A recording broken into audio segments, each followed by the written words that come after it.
Not going to happen. Coach, with a bye week, a chance to assess your offensive line. You've had a chance to obviously review tape, do whatever what you do. Yeah. What do you think about the first half of the season with your group? I think we've made some good strides. I'm happy with that. The bye week's nice because we get a chance to what we call self-scout. We go through and really evaluate everything. What are we doing well? What do we need to work on? I'm happy where we're going again. We're not where we need to be yet. And especially in our pass protection, our fundamentals, we got to keep working on those things and get better at them quick. You talk about just the challenges Cal presents this weekend defensively, and what kind of techniques or anything different you have to work with your line this week? They're a very well-coached team. They're very multiple in how they do stuff, odd fronts, even fronts. They bring a lot of pressures and things like that. So you can get real confused real quick. So it's kind of trying to simplify things and make them for the players so they can go play fast and not hesitate. That's the big goal. You're not going to like me asking this, but through 6 weeks, you've been remarkably healthy on the offensive line. Is there anything you can do to minimize injuries for offensive linemen, or is it just happens? You've gone 6 I think weeks both. I think over the years there's certain ways of doing things that can help reduce injuries. I think a lot of it is luck. Knock on wood. I don't like you for asking. I think and a lot of it is keeping them moving. Sometimes when people get their legs locked in the grounds, that's when they get in trouble. But I've been on the other end of it too, where next man up, and hopefully we'll just keep moving forward. Again, we're healthy, but we're mid-season healthy. We got a lot of guys that are, to their credit, we got a lot of guys that are playing through a lot of hurts, a lot of minor injuries, and still going, not slowing down.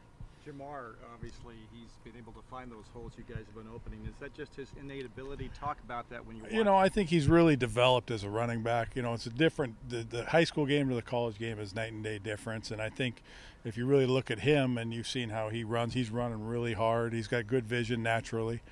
But it's trusting the keys. I think Mike Petrie's done a great job helping him grow. And then he runs hard and not trying to get the touchdown every play. And that's the big thing at this level is – take what they give you, and eventually you'll pop free. But you got to be ready to, to go get the hard 4 yards or the hard 5 or hard 3 sometimes.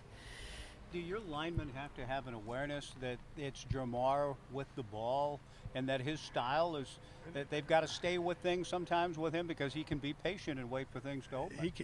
Yet not really. I mean, I think it's not going to really change how you block because it's, we're trying to make things happen for whoever's back there. So that's hard. I think, after about the third play, they're all gassed anyhow.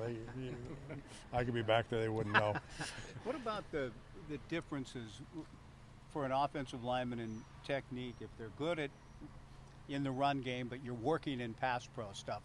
Is the skill set utterly different? No, it's very similar, but very different in some ways. Run blocking is kind of aggression, attack, violence. Pass blocking, you have to be more reactionary. Have to be trust your athletic ability a little bit more, use your hands a little bit better, and some of those things. So they should be similar, but they're kind of vastly different. You guys document coverage sacks versus pass protection breakdown? We go through and evaluate everything, and every week we do a protection evaluation. Sometimes you'll have a bust and the quarterback will make something happen, or so. I don't get caught up in I hate sacks, don't trust me, but I don't get caught up in those. It's more of the bigger picture and more detail than that. You mentioned you guys kind of self-diagnosed a little bit, breaking down some tape in the bye week. What did you guys see schematically, if anything, that can improve, or was a lot of that more just execution? A lot of it's execution. I think schematically, what are we doing better?